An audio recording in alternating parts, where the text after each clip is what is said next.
Hey guys, and welcome back to my channel. Today I am redrawing this mermaid that I did in Mermay of 2018. So let's get started. Hello, it's voiceover time. It has been a long time since I have filmed a video, recorded a video. I have just been super unhappy with all the things I put out. I've filmed a couple things, but I ended up just throwing it all in the trash because I've been super unhappy with some of the things I've been creating, and this definitely, I feel like it could have been better, but I am really proud of myself for sticking it out, and it ended up looking really pretty good.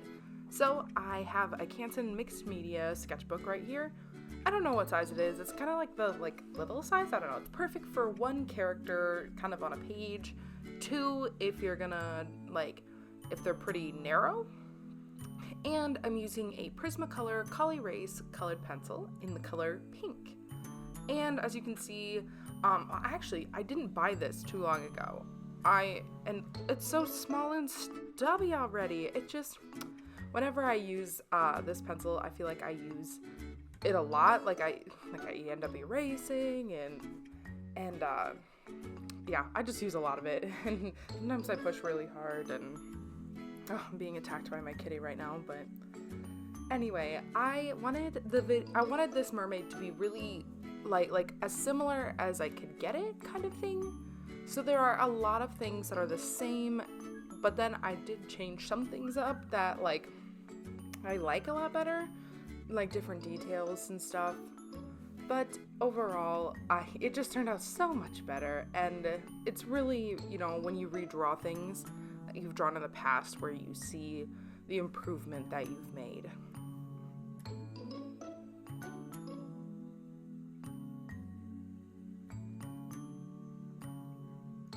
So I also definitely had to think about whether or not I was gonna line the under boob of her shirt, and I did sketch it in, because in the original she's got it's her top is pressing her boobs up and in, so there's a little bit of under boob action going on, and I wanted to kind of keep with that crescent moon top look, but I wasn't sure I wanted to include the under boob. I did a bit.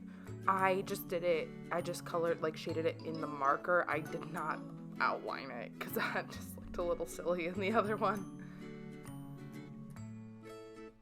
So I'm going to be quiet for a little bit while you watch me sketch.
So now I am almost done sketching, and there is the finished sketch. And I ink off screen as always. You just watched me draw that, so there's no need for you to watch me ink it, and it really stresses me out to ink on screen. I don't know, with the camera on inking, I always mess up without fail. It's guaranteed. If I have the camera on while I'm inking something, I mess it up. And it's kind of a nice break in between for me because after you ink it, you have to let it sit for a bit so the ink can dry, so you don't smudge it. And then I just kind of get a break. I ink and then I go have a snack or something, or I go talk to my husband, whatever. But so I start coloring her skin.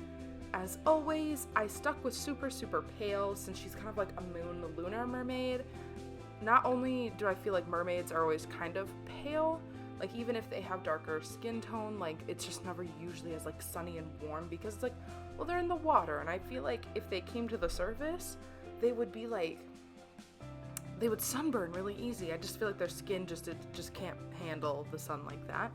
So I kept her really, really pale, and I shaded with purples and blues. I just really wanted to keep to that cool tone, and then I push it even farther by having her blush in blue, and I just really like that. It's like, I don't know, I can't tell if it's like blush like when like blood rushing to your skin, or blush as in like a makeup product, but I kind of colored it as if that was her blood, you know, like she's blushing blue. But I had a really good time coloring her skin. It was really fun, and I did change up her hair a little bit. She did have bangs in the original, and I just gave her kind of cuter bangs, I think. I don't know. I really love like the super fluffy bang look where they're like super curled and like sticking out. Might be a little retro, but it's okay. And then I kept her really dark purple hair. As you can see, I'm starting to color, but I chose a brighter purple, a more vibrant purple. That's kind of what I'm going for. The other one I chose was like, first off, it looks so dark it could be black, and there's just no color to it, and I just was like, no, I want it to be a little more lively than that. And then I gave her hair, I did give her the two little hair pieces sticking down on the side, but instead I had them almost as if they were beaded. Excuse me. And then I decided to leave her bangs in those front pieces a different color. I wanted to mix up something with her hair, so I made those pieces a different color other than purple.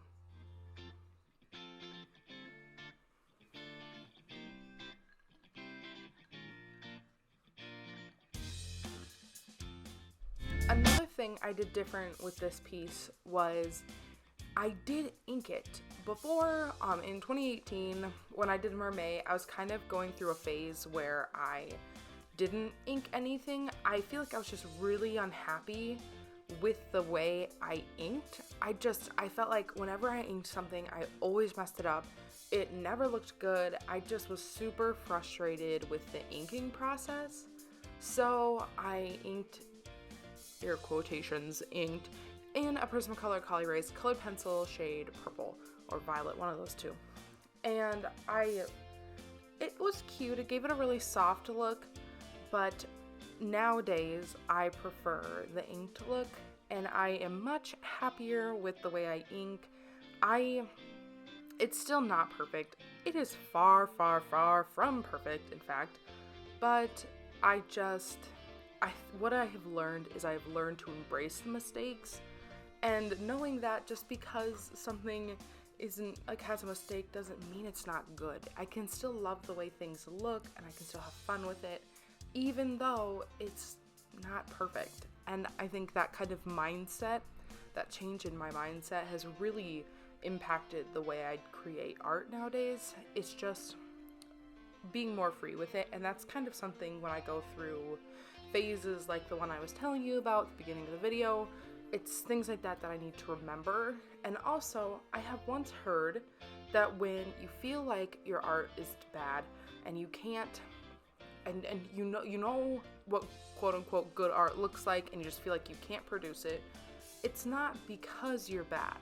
It's because your mind works faster than your skill. So the things that you could do, but you just struggle to apply that. And I feel like for me, that really means that I need to practice. And so I've decided I'm going to maybe look up some online classes, something to kind of kickstart that next stage of growth. Let me know in the comments what you do when you kind of hit an art block or you feel like your art is bad. What you do to kind of assure yourself it's not and get out of that, because at the end of the day, creating art isn't about being good or bad. It's about enjoying what you do. And if that means ambitiously trying to improve, then that's what it means. It's just, it's different for everybody. And I always say, everybody can create art. It's kind of about your effort and your mindset about creating art and not about the actual finished product, because I fully believe that anybody can make art if they want to. And they should. If they want to, you should. You should never be afraid that you're not good or you don't know how. Just do it. I feel like a lot of longtime artists, you know, those of us who just didn't stop drawing as kids, that concept of just starting even though you're bad is probably foreign, because we were terrible when we were kids, always. But we just kept going because it was fun and we liked it, and then just never stopped. So I always tell people, just start. It doesn't matter what you do, just start. So back to the artwork. I pulled out my Prismacolor colored pencils. I've got a giant set of them, and I pulled out a few colors to add some details to her skin and around her eyes especially, which is one of my favorite things to do. And that's where I go back in more with the blue for blushies and like the pupils of her eyes. And I do like around her eyes a little bit more, so it's like darker instead of going on with like a black. And it turned out, her face looked so cool. That was my favorite part of this whole thing, was her face.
So here, excuse me, so here I switched to using a Jelly Roll white gel pen.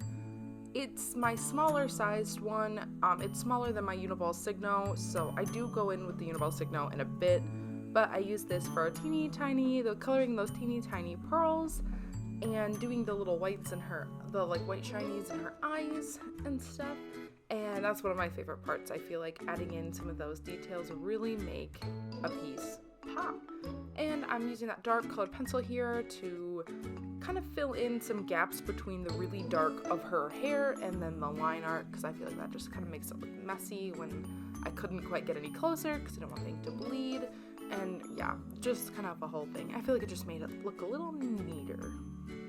But as we near the end of this video and the end of this drawing, I just wanted to say, if you like what you see here, please like, comment, subscribe. It would mean the absolute world to me. And if you like some of my art, head on over to my Etsy store, which is the linked below, and I sell cute stickers and prints and all sorts of stuff, so check that out. I also post on my Instagram, which is also linked below. So, I hope you have a fantastic day and that you stay safe. And the final reveal is coming up in a few seconds.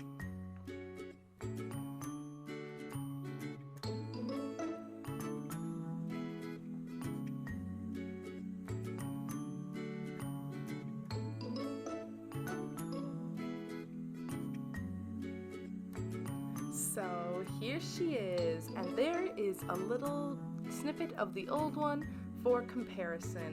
I hope you enjoyed this video, and let me know if you think I improved. I think I did. I think she looks pretty cool. Bye!